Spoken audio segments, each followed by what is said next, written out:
So the People's National Party had a couple releases. I have not listened to any of them. Let's hear what they have to say, ladies and gentlemen. So I give my raw reaction and like and share this video, alright? Media Unit. I'm Rosemary Shaw, Member of Parliament for Eastern St. Thomas.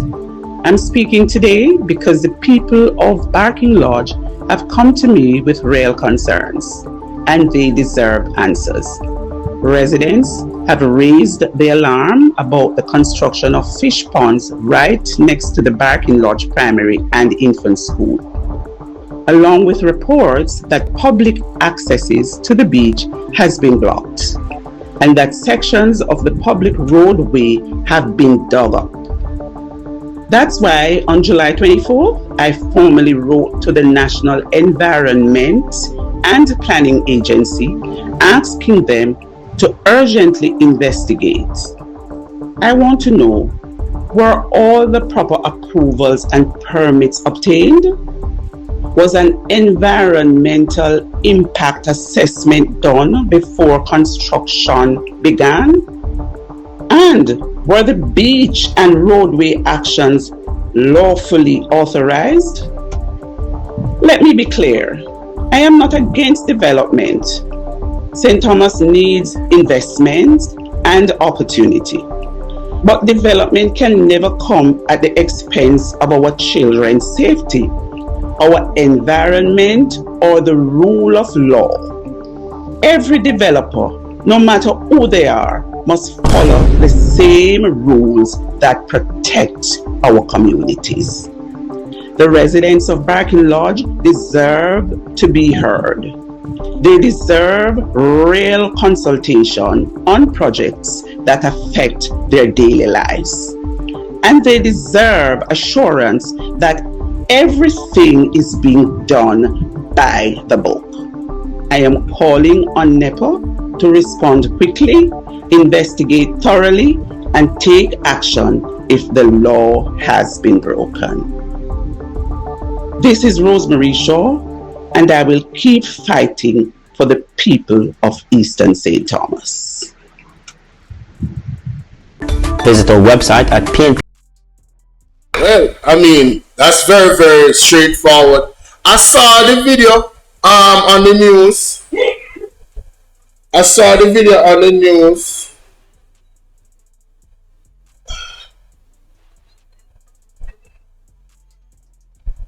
I saw the video on the news, ladies and gentlemen, of the, you know, the people in St. Thomas, and it came on TVJ. I did a video on it. It's on my platform already.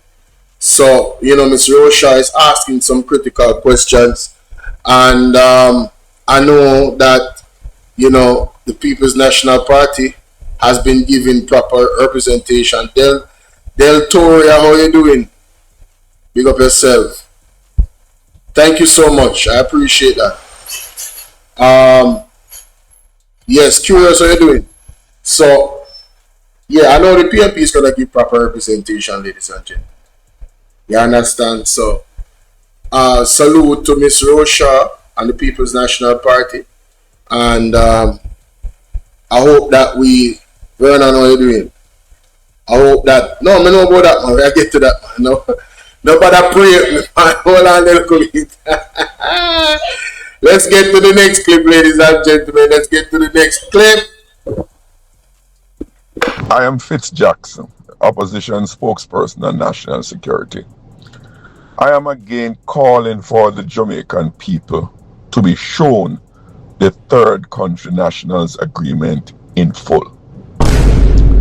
At a JLP meeting on Sunday, Minister Audrey Marks spoke of safeguards in that agreement, while also referring to her own proposal to bring undocumented workers from the United States into Jamaica. Her defense of the TCN agreement tracked so closely with the language of her own proposal that I must ask her directly. Are the two, in substance, one and the same? Minister Marks cannot argue that safeguards exist while keeping the very document that would prove it locked away.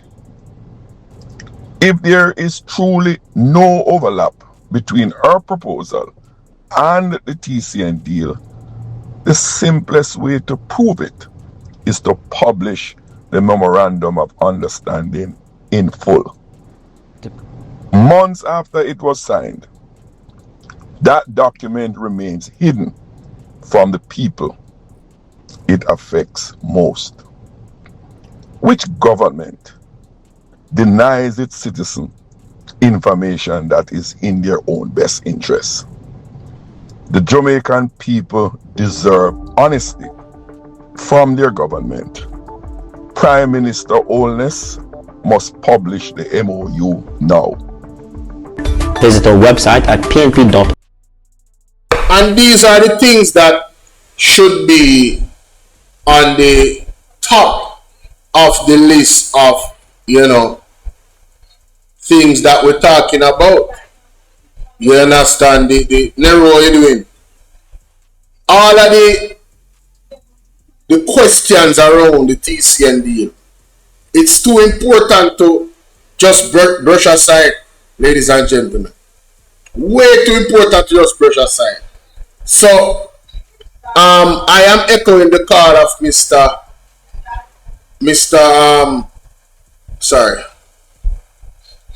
I'm echoing the call of Mr. Fitz Jackson, ladies and gentlemen. We just need to just put out and make it absolutely clear. Alright? We see the media, the mainstream JLP media, focusing on irrelevant voice notes, which I'll be talking about later, and I don't want to get into it. Imagine, ladies and gentlemen, after Andrew Wheatley is to retire, Andrew want to say I have full confidence in Andrew Wheatley. After being recommended for charges, 4 charges, including illicit enrichment, by the Integrity Commission. And the same media houses a lot of them were not pressing it. We call it the civil society groups came out, but we haven't seen maintained pressure on the Prime Minister. The Prime Minister went to one media house, the JLP media house, to go and say, well, he has confidence. He didn't take any other interviews. Mark Golding, although the whole entire thing was nonsense, the man came out and put the argument to rest. And they're still holding on, ladies and gentlemen. Well, everything I bubble up and everything I come to bump, Daryl Vaz, we tell about them boss. They still don't start showing no water in it.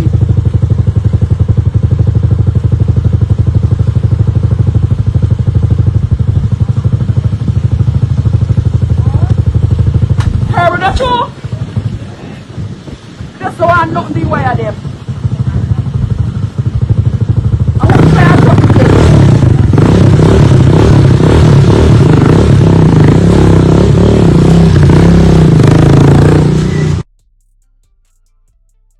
So, ladies and gentlemen, Daryl Vaz, one of Daryl Vaz bust them, catch a fire, Can't say we never want him. But you see, because of pride, ladies and gentlemen, this is what happens. The bus was burned to a crisp. Well done. I don't know what is the cause of the fire, but I can tell you, from what I am seeing here, this fire started from the engine. Remember, El Nino is in effect, Alia, how are you doing? El Nino is in effect, ladies and gentlemen. So, you see the heat is at some abnormal levels. You understand what I say? So, if you don't have proper cooling in the vehicle, you will have these types of things happen. And I'm sorry, but we told them not to buy the old bus, them, ladies and gentlemen. Can you imagine if children are in the buses? I hope no child was in the bus when the bus catch a fire. You know? You remember the spiritual side of it? When they warned him, ladies and gentlemen, warned Daryl about, let me put my camera at the top of everything, because I have to make sure say we're not there behind no layers. My camera needs to be at the top. Right. So yeah. We told him not to buy the old bus, ladies and gentlemen, it cost $1. $1. You know $1? $1. We tell him, do not buy the bus them will cost $1. But no. Daryl side said, yeah, me stubborn and me I go do it my way. Jamaica, more asking one question. Do you think that if this was one of the new buses, then it would have catch a fire? Do you think that if this was one of the new bus, them, but we tell them to buy, it would catch a fire? More want to answer me in the comment section, you know? Honestly. Honestly, do you believe that it would catch a fire, ladies and gentlemen? Ellen, how are you doing? Absolutely not curious. So this is a L for the Jamaica Labour Party, you know. And I hope no child was Asbol big up. Donovan big up. I hope no child was in this bus. I really hope no child was in this bus, ladies and gentlemen. I think them said it's happening in a Mandeville. A Mandeville happen? A Manchester? One of them M place there. Hold on, let me look on the message on me get. Look at the message on me get. I think it's in Mandeville or Manchester. Hi Sassy, how you doing? It was only the driver in there. I hope he was not hurt. Thank you, Jesus. If the man them didn't need the yellow bus to Jamaica, the man them could have buy some new bus and order them in a yellow. For crying out loud. If it was the yellow school bus effect them did want to look like America, they should have just simply done it in that manner. Right? But they don't listen. Somebody said, hold on, Bolo, the important part about these buses, they can't use water in the radiator. There's a special coolant that they use. Then that sounds serious. So if that is true, I am not sure, because I'm not, you know, I don't know the technicalities of the vehicle per se, ladies and gentlemen. But if what Donovan is saying is true, would that mean that the bus would always have to drive around with the coolant in the bus? So they can't leave the coolant. They always have to have a proper supply of coolant, because El Nino is in effect. The heat is turning up. The atmosphere is hotter than ever before, ladies and gentlemen.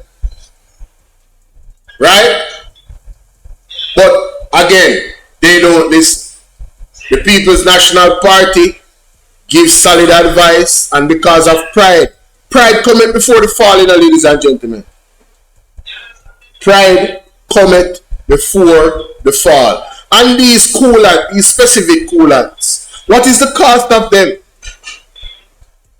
So is that an additional cost to maintain the operations of these vehicles? And if you was to calculate that, would it be, you know, cost effective or prudent to continue with these buses? A new Toyota bus will be running.